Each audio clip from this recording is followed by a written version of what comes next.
Hello everyone, welcome to besmart. நம்ம இன்னைக்கு இந்த வீடியோவில் என்ன பார்க்க போகிறோம் அப்படின்னா, ஒரு பவர் பாயிண்ட் யூஸ் பண்ணி எப்படி ஒரு இன்ட்ராக்டிவான ஒரு பசில் கேம் கிரியேட் பண்ணுறது அப்படிங்கிறதான் பார்க்க போகிறோம். ஸோ வாங்க வீடியோக்குள்ளே போகலாம்.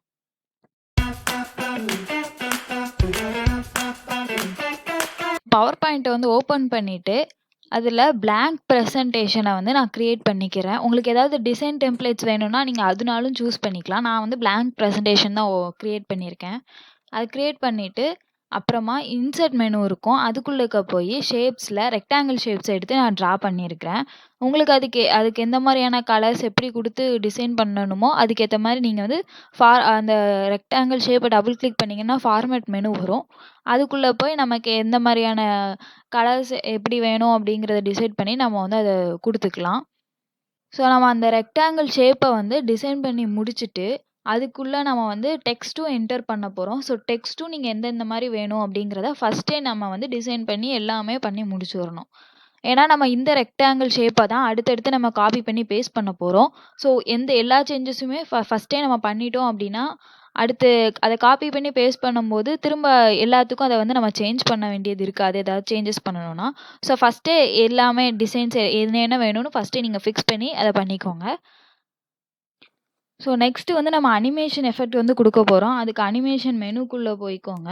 அதுக்கு கீழே நிறைய அனிமேஷன் எஃபெக்ட்ஸ் இருக்கும். அதில் இந்த ட்ராப் டவுன் ஏரோவை கிளிக் பண்ணிங்கன்னா எல்லாமே டிஸ்பிளே ஆகும்.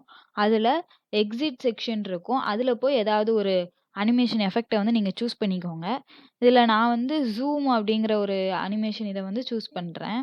அந்த இதை நீங்கள் சூஸ் பண்ணிவிட்டு டியூரேஷனில் 2 செகண்ட்ஸ் நான் வச்சுக்கிறேன். அப்படின்னா தான் கொஞ்சம் அது ஸ்லோவாக மூவ் ஆகி போகும், நல்லாயிருக்கும் அப்படிங்கிறதுக்காக ஒரு 2 செகண்ட்ஸ் வச்சுட்டு மேலே ஸ்டார்ட்டுன்னு ஒன்று இருக்கும். அதில் ஆன் கிளிக்கு செட் பண்ணி வச்சுக்கோங்க. இப்போ நாம் க்ரியேட் பண்ண இந்த ஷேப்பை காப்பி பண்ணி நான் ஒரு 2 டைம்ஸ் பேஸ்ட் பண்ணிக்கிறேன். அந்த ஷேப்ஸை நான் பேஸ்ட் பண்ணோன்னே அது தெரியும். சைடில் 1, 2, 3 அப்படின்னு ஒரு நம்பர் போட்டு அதில் வரும். அது வேறு ஒன்றும் இல்லை, அந்த அனிமேஷன் எஃபெக்ட் நம்ம அந்த ஷேப்புக்கு கொடுத்துருக்கோம்ல, அது எந்த ஆர்டரில் நமக்கு ஒவ்வொன்றா அனிமேட் ஆகி வரணும் அப்படிங்கிறதுக்கான ஆர்டர் தான். இப்போ நான் ஸ்லைட் ஷோ கொடுத்து காமிக்கேன். நான் சும்மா வெளியே தான் கிளிக் பண்ணுறேன். அப்போது அது பார்த்தீங்கன்னா அது கரெக்டாக அந்த ஆர்டரில் அனிமேட் ஆகி ஃபஸ்ட்டு ஏ, அதுக்கப்புறம் பி அனிமேட் ஆகி வெளியே போகும். அப்புறம் சி அனிமேட் ஆகி வெளியே போகும். இந்த ஆர்டரில் அது கரெக்டாக அனிமேட் ஆகும். பட் நமக்கு நம்ம பசில் கேமுக்கு இந்த மாதிரி ஆர்டரில் அனிமேட் ஆக வேண்டாம். இப்போ நான் இப்போ ஏயோட ஷேப்பை கிளிக் பண்ணேன்னா அந்த ஷேப் தான் அனிமேட் ஆகணும். சி அப்படின்னா சி அனிமேட் ஆகணும். எந்த ஷேப்பை நான் கிளிக் பண்ணுறேனோ அந்த ஷேப் தான் அனிமேட் ஆகணும். ஸோ இப்படி வர்றதுக்கு நம்ம அந்த ஷேப்பை செலக்ட் பண்ணிவிட்டு அனிமேஷனில் ட்ரிகர் அப்படின்னு ஒரு ஆப்ஷன் இருக்கும். அதை நீங்கள் செலக்ட் பண்ணிங்கன்னா அதில் ரெக்டாங்கிள் 3, ரெக்டாங்கிள் 4, 5 அந்த மாதிரி நம்ம எவ்வளோ ஷேப்ஸ் கொடுக்கோமோ அந்த ஷேப் நேமு, அது போக அது அந்த ஷேப்போட கவுண்ட்டு அது டிஃபால்ட்டாக சேவ் ஆகி இருக்கும். நம்ம ஷேப்புக்கான ரெஸ்பெக்டிவ் நேமை பார்த்து நம்ம கரெக்டாக அதில் கொடுத்துக்கிடணும். ஸோ இப்படி நம்ம கொடுக்கறதுனால இப்போ நம்ம எந்த ஷேப்பை கிளிக் பண்ணுறோமோ அந்த ஷேப்புக்கு மட்டும்தான் அது அனிமேஷன் ஒர்க் ஆகும். இப்போ நான் ஏன்னா ஏ கிளிக் பண்ணால் ஏக்கான அனிமேஷன் தான் அங்கே ஒர்க் ஆகும். அது அந்த ஆர்டர் போகி நமக்கு கரெக்டாக எந்த ஷேப்பை நம்ம கிளிக் பண்ணுறோமோ அந்த ஷேப்புக்கான அனிமேஷன் அங்கே ஒர்க் ஆகும். இப்போ நான் ஸ்லைட் ஷோ கொடுத்து காமிக்கிறேன், உங்களுக்கு தெரியும். இப்போ நான் ஃபஸ்ட்டு சி ஷேப்பை கிளிக் பண்ணுறேன். பாருங்கள், இப்போ கரெக்டாக சி ஷேப் தான் இப்போ ஃபஸ்ட்டு அனிமேட் ஆகி உள்ளே போகுது. ஏன்னா ஃபஸ்ட்டு ஆர்டர் வைஸ் நம்ம பார்த்தோன்னா ஏ தான் ஃபஸ்ட்டில் இருக்கும். பட் இப்போ ஆர்டர் வைஸ் அனிமேஷன் ஒர்க் ஆகலை. நான் எந்த ஷேப்பை கிளிக் பண்ணுறேனோ அந்த ஷேப்புக்கு கரெக்டாக அனிமேஷன் பெர்ஃபார்ம் ஆகுது. இப்போ நெக்ஸ்ட்டு நம்ம என்ன பண்ண போகிறோம்னா இந்த ஷேப்ஸ் எல்லாத்தையுமே நான் ஒரு 5 ரோஸ் அண்ட் 5 காலம்ஸ் இப்படி வச்சு அதை நீட்டாக அரேஞ்ச் பண்ணிவிட்டு அதுக்கு உள்ளுக்க லெட்டர்ஸ் எப்படி கொடுக்க போகிறோம்னா ஒரு வேர்டாக கொடுக்க போகிறோம். அதாவது நம்ம ஒவ்வொரு வேர்டையும் ஏதர் ஹரிசாண்டல் இல்லைன்னா ஒரு வெர்டிக்கல் மேனரில் அந்த பாக்ஸில் நம்ம கொடுக்க போகிறோம். இப்போ இங்கே பார்த்தீங்கன்னா நான் கார், நெஸ்ட் இந்த மாதிரி வேர்ட்ஸ் எல்லாம் கொடுத்துருப்பேன். அதில் என்ன அப்படின்னா இப்போ நம்ம தான் அந்த கேம் வைக்கிறோம் அப்படின்னா அதில் மற்றவங்க இருப்பாங்கள்ல, அதில் பார்ட்டிசிபேட் பண்ணுறவங்க கிட்ட நம்ம இதில் என்னென்ன வேர்ட்ஸ் இருக்குது அப்படின்னு ஐடென்டிஃபை பண்ண சொல்லணும். அப்போ அதில் அவங்க இப்போ சொல்கிறாங்க கார் நெஸ்ட் அப்படின்னு சொன்னாங்கன்னா அவங்க சொல்ல இப்போ கார்னா CAR NEST இப்படி நெஸ்ட் இருக்குது. அது எந்த பாத்துல அப்படி இருக்குன்னு அவங்க பார்த்து சொல்லுவாங்க. ஸோ நம்ம அத ஒவ்வொரு வேர்டா நம்ம கிளிக் பண்ணி விடுவோம். ஸோ ஒவ்வொரு ஷேப்பா அனிமேட் ஆகி அதுக்குள்ளுக்க போகும். நான் அதுக்கு பின்னாடி வந்து ஒரு இமேஜ வந்து இப்ப ஹைட் பண்ணி வச்சிருக்கேன்.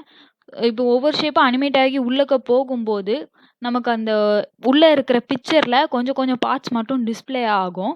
ஸோ இத வச்சு உள்ள என்ன இமேஜ் வந்து ஹைட் பண்ணி வச்சிருக்கோம். அந்த கொஞ்சோண்டு தெரியுதுல்ல, அத மட்டும் வச்சு உள்ள என்ன இமேஜ் வந்து நம்ம ஹைட் பண்ணி வச்சிருக்கோம் அப்படிங்கிறத அவங்க ஐடென்டிஃபை பண்ணி சொல்லணும். ஸோ இதுதான் இந்த கேமோட கான்செப்ட்டே. ஸோ அதுக்கேத்த மாரி உங்களுக்கு எந்த லெட்டர்ஸ் எப்படி குடுக்கணுமோ, அத நீங்க அரேஞ்ச் பண்ணி உங்க கிரியேட்டிவிட்டிக்கு ஏத்த மாரி நீங்க வந்து குடுத்து பண்ணிக்கலாம். ஸோ நான் நெக்ஸ்ட் வந்து பிக்சர் இன்சர்ட் பண்ண போறேன். அதுக்கு இன்சர்ட்ல போயிட்டு பிக்சர்ல போய் நமக்கு என்ன பிக்சர நம்ம ஹைட் பண்ணணுமோ, அத எடுத்து நீங்க இன்சர்ட் பண்ணிக்கலாம். நான் வந்து இப்போ Google Chrome லோகோ இருக்குல்ல, அத தான் எடுத்து ஹைட் பண்ணி வைக்க போறேன். ஸோ அது இன்சர்ட் ஆயிட்டு, அ இப்போ பார்த்தீங்கன்னா, அது வந்து நம்ம அந்த ஷேப் லேயருக்கு மேல இருக்கு. அத நம்ம கீழ கொண்டு போணும். அதுக்கு வந்து நீங்க ரைட் கிளிக் பண்ணி சென்ட் பேக் அப்படின்னு நம்ம குடுத்தோம்னா, அது வந்து கீழ போயிரும். நெக்ஸ்ட் வந்து நான் இதுக்கு ஒரு டைமர் வீடியோ வந்து இன்சர்ட் பண்ண போறேன். ஒரு 30 செகண்ட்ஸ் டைமர் வீடியோ. அந்த அந்த வீடியோ வந்து இப்ப இன்சர்ட் பண்ணிட்டேன். அதுல வந்து கொஞ்சம் அந்த 30 செகண்ட்ஸ விட எக்ஸசிவா கொஞ்சம் நெறையா கன்டென்ட் வந்து வருது. அத வந்து நம்ம ட்ரிம் பண்றதுக்காக, அந்த வீடியோவ நீங்க செலக்ட் பண்ணீங்கன்னா, மேல ப்ளேபேக்குன்னு ஒரு மெனு வந்து வரும். அதுக்குள்ளுக்க போய் நம்ம ட்ரிம்ன்னு ஒரு ஆப்ஷன் இருக்கும். அத யூஸ் பண்ணி நம்ம அத வந்து தேவையில்லாத இத வந்து நம்ம கட் பண்ணி விட்டுக்கலாம். ஆ ஸோ ட்ரிம் பண்ணி முடிச்சுட்டேன். ட்ரிம் பண்ணதுக்கு அப்புறமா ஃபார்மேட் மெனுல போய் நான் வந்து அந்த டைமர் வீடியோ வந்து கொஞ்சம் பார்க்க அழகா இருக்கணுங்கிறதுக்காக, அந்த ஃபார்மேட் ஆப்ஷன் யூஸ் பண்ணி கொஞ்சம் அத டிசைன் பண்ணி விட்டுருக்கேன். இப்போ இது வந்து அழகா அப்படி மொபைல் ஃபார்மேட்ல இருக்கிறதுனால, ஸோ இத இந்த மாரி நான் டிசைன் பண்ணி வச்சிருக்கேன். இந்த ஒர்க் எல்லாம் முடிச்சதுக்கு அப்புறமா, நான் அடுத்து ஒரு புதுசா இன்னொரு ஸ்லைடு வந்து கிரியேட் பண்ணி, அதுல நம்ம அந்த அந்த புது ஸ்லைட்ல வந்து நம்ம ஆன்ஸர வந்து டிஸ்ப்ளே பண்ணி காமிக்க போறோம். ஸோ அதுக்காக நம்ம ஹைட் பண்ணி வச்சிருந்த பிக்சர எடுத்து திரும்ப இந்த நியூ ஸ்லைட்ல இன்சர்ட் பண்ணிட்டு, அதுக்கு கீழ வந்து அ Google Chrome logo Google Chrome அப்படிங்கிற ஒரு டெக்ஸ்ட்டையும் இன்சர்ட் பண்ணி வைக்க போறேன். ஸோ அவ்வளோதான், நம்ம பவர் பாயிண்ட் யூஸ் பண்ணி எப்படி ஒரு இன்டராக்டிவான ஒரு பசில் கேம் வந்து கிரியேட் பண்றது அப்படிங்கிறத நம்ம வந்து பார்த்துட்டோம். ஸோ நான் இப்போ ஸ்லைட் ஷோ கிரியேட் குடுத்து காமிக்கிறேன். ஸோ அவ்வளோதான். இந்த வீடியோ உங்களுக்கு புடிச்சிருந்துச்சுன்னா கண்டிப்பா லைக் பண்ணுங்க. இதே மாரி நெறைய வீடியோஸ் நீங்க பார்க்கணும் அப்படின்னு நெனச்சீங்கன்னா, கண்டிப்பா மறக்காம சேனல வந்து சப்ஸ்கிரைப் பண்ணிருங்க. அண்ட் இவ்ளோ தூரம் நீங்க பொறுமையா அந்த வீடியோவ வந்து ஃபுல்லா பார்த்ததுக்கு ரொம்ப ரொம்ப தேங்க்ஸ். தேங்க்ஸ் ஃபார் வாட்சிங். Bye by.